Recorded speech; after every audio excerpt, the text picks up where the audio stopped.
teman-teman yang sedang melihat video saya. Jadi pada kali ini saya akan membahas tentang produktivitas, mulai dari produktivitas kerja, nasional hingga perusahaan. Penasaran dengan produktivitas itu apa? Mari kita bahas. Jadi sebelumnya saya hampir lupa perkenalkan, nama saya Zulga Maria dari MBS 6B. Saya dari kelompok 9. Sebenarnya ini tuh grup ya, pekerjaan kelompok, tapi ya you know lah guys, masalah kelompok itu seperti apa, jadi karena lebih baik mengharapkan sesuatu yang tidak pasti, jadi saya mandiri ya, jadi kerjanya sendiri-sendiri. Jadi daripada saya kebanyakan bacot, mari kita langsung ke materinya. Jadi pertama kita membahas tentang produktivitas. Produktivitas itu apa?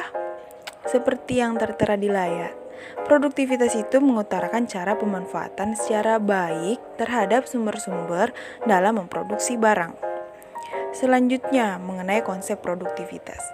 Sebenarnya kalau secara umum, konsep produktivitas itu adalah perbandingan antara keluaran output dan masukan input dalam persatuan waktu. Tapi sejalan dengan fenomena, konsep produktivitas yang sebenarnya yang dimaksud itu adalah produktivitas tenaga kerja. Kenapa seperti itu? Karena produktivitas tenaga kerja ini dipengaruhi, dikondisikan, atau bahkan ditentukan oleh ketersediaan faktor produksi komplementernya seperti alat dan mesin. Namun demikian, konsep produktivitas adalah mengacu pada sumber daya manusia. Selanjutnya kita masuk dalam faktor produktivitas kerja.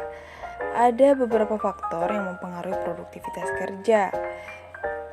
Yang tertera di layar itu sepertinya itu ada 11. Yang pertama itu knowledge. Apa itu knowledge? Knowledge itu adalah pengetahuan. Pengetahuan dan keterampilan yang sesungguhnya didasari pada pencapaian produktivitas.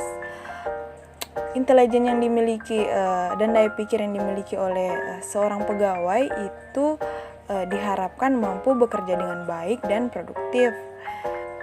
Selanjutnya itu adalah skill. Skill ini mengacu pada keterampilan, kemampuan dan penguasaan teknis alat yang bisa dioperasikan dalam beberapa bidang. Contohnya seperti keterampilan komputer, perbengkelan, dan lain-lainnya yang dikuasai pegawai tersebut. Selanjutnya ada attitude. Attitude ini berhubungan dengan sikap, kebiasaan, atau habit seseorang karyawan di tempat dia bekerja. Attitude yang baik itu contohnya seperti kayak tepat waktu, disiplin, mentaati aturan yang berlaku. Simpelnya dia punya tanggung jawab sendiri dalam kantor tersebut. Selanjutnya adalah tingkat penghasilan, ada jaminan sosial, tingkat sosial, dan iklim kerja, terus ada motivasi yang diberikan dari pimpinan dan karyawan lainnya bagi terhadap sesama karyawan. Terus ada gizi dan kesehatan, ada hubungan individu, teknologi yang mereka gunakan, dan terakhir itu adalah produksi. Oke, kita masuk ke cara meningkatkan produktivitas. Did you know guys, bagaimana caranya? Yang pertama itu kalau menurut Hanafi itu ada dua ya, seperti yang ada di layar, itu meningkatkan operasional. Yang pertama, meningkatkan operasional itu dapat dilakukan dengan meningkatkan riset dan pengembangan sehingga organisasi dapat menghasilkan ide produk baru maupun metode-metode operasi yang lebih baik. Yang kedua itu meningkatkan keterlibatan karyawan, dapat meningkatkan komitmen dan semangat kerja. Keterlibatan juga menjadi dasar pengendalian kualitas kerja dari karyawan. Balai Pengembangan Produktivitas Daerah mengatakan ada 6 faktor utama yang menentukan produktivitas tenaga kerja. Apa saja kah itu? Yang pertama itu adalah sikap kerja, tingkat keterampilan, hubungan antara tenaga kerja dan pimpinan, manajemen produktivitas, efisiensi tenaga kerja, dan terakhir adalah kewirausahaan. Kita tadi sudah membahas tentang produktivitas dan produktivitas kerja. Selanjutnya kita membahas tentang produktivitas nasional.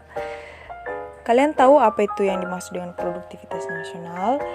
Jadi, produktivitas nasional itu adalah pengembangan budaya masyarakat, khususnya budaya perusahaan, sehingga sikap mental dan cara kerjanya tumbuh dan berkembang. Sebenarnya sumber-sumber produktivitas dan efisiensi yang utama adalah kualitas sumber daya manusia atau SDM, ilmu pengetahuan dan teknologi yang didukung oleh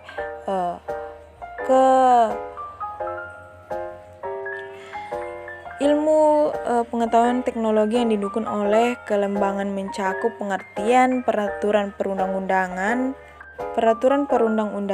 adat istiadat, nilai, tradisi, dan organisasi, serta lingkungan usaha dan iklim makro yang mendukung. Produktivitas akan meningkat apabila keseluruhan sumber-sumber produktivitas telah menyatu, bersenyawa, dan mengakar bentuk budaya baru yang lebih maju dalam masyarakat dari bangsa Indonesia. Nextnya itu ada produktivitas perusahaan. Produktivitas atau productivity ini adalah indeks yang mengukur output barang dan jasa dibanding dengan input bahan baku, tenaga kerja, energi, dan sumber daya lainnya yang dipergunakan untuk memproduksi input.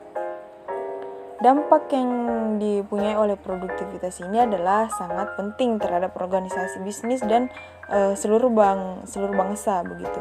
Bagi organisasi nirlaba, produktivitas yang lebih tinggi itu berarti biaya yang lebih rendah, sementara bagi organisasi yang berbasis laba itu produktivitasnya merupakan faktor penting dalam menentukan seberapa kompetitif perusahaan dan merupakan kenaikan produktivitas dari satu periode ke periode berikut dibanding dengan produktivitas pada periode sebelumnya.